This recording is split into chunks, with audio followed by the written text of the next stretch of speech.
RPM planning is a way to maximize the results of your life and maximize your sense of fulfillment and joy. It's both. In order to do that, we got to change what we focus on from the question of what do I have to do to what's my outcome? What do I want? What's most important to me? What's the result I'm committed to getting?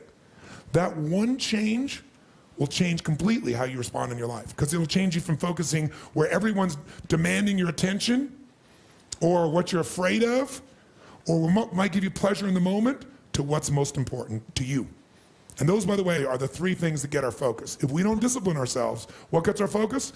Something we're afraid of, something will give us pain. What's the second thing that gets our focus if we don't pay attention? Something will give us pleasure. It's like, you know what, I'm so stressed out. Oh, that chocolate's looking good. Oh, that, I'm gonna go over to have my little coffee, my smocha mocha doka cream, this thing and that thing, and I'm gonna escape for a few moments. Because the focus is how to feel good. How to not feel bad, how to feel good. What's the third thing that gets your focus? Other people's demands. It's not necessarily there are more demands, it's just that we're accessible to more demands. And if you don't know what you want, and you don't know why it's a must for you to achieve it, and you don't have a plan, I can promise you something. You're gonna fit in everybody else's plan. And you're gonna wonder why you're stressed. And you're gonna wonder why I'm not fulfilled. What is time? How do you know when it's a long time, or how do you know when it's a short time? It's not because it's 10 minutes or 10 hours. How many have been in 10 hours and time flew because you loved what you're doing, didn't have any sense of time whatsoever? How many have had that experience? Say aye. How many have had 10 minutes feel like 10 years you want to kill somebody to get out of the situation? So what is time? Time is emotion. Got to remember that time is emotion. What you're really managing is emotion. Another word for that would be meaning or fulfillment. Focus is power, but you got to take it. Take it back. Take back that power. And you got to know when you do have that focus, how to chunk it, how to group it so you're not overwhelmed. Let me show you how to make it simpler. When mass information's coming at you, you get overwhelmed.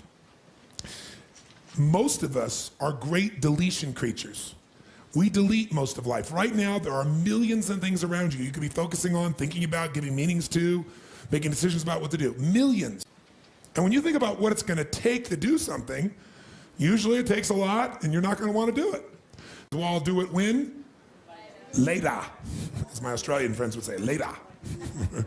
Right? And of course, the problem with doing it tomorrow is when you get to tomorrow, tomorrow is today, and tomorrow never comes. So, when you keep promising yourself. By the way, what does this do to you emotionally when you keep breaking your own promises with yourself? Or you keep failing to do things that you know are important? Does it increase your level of certainty and confidence? No. What it does is it erodes it. And when you erode confidence in one area, believe it or not, it affects the other areas too. Do you believe me on that? Don't believe me. What about your own life experience? Maybe not one area, but it starts to be multiple areas, it sure does. Another reason why somebody doesn't exercise or do anything is because they don't just chunk it too big, they chunk it in too many details. So remember this. Remember this. Change is never a matter of ability. It's always a matter of motivation. I'll say that again. Change is never a matter of ability. It's always a matter of motivation or drive, having strong enough reasons. If you got a strong enough reason, you could figure out the time, couldn't you?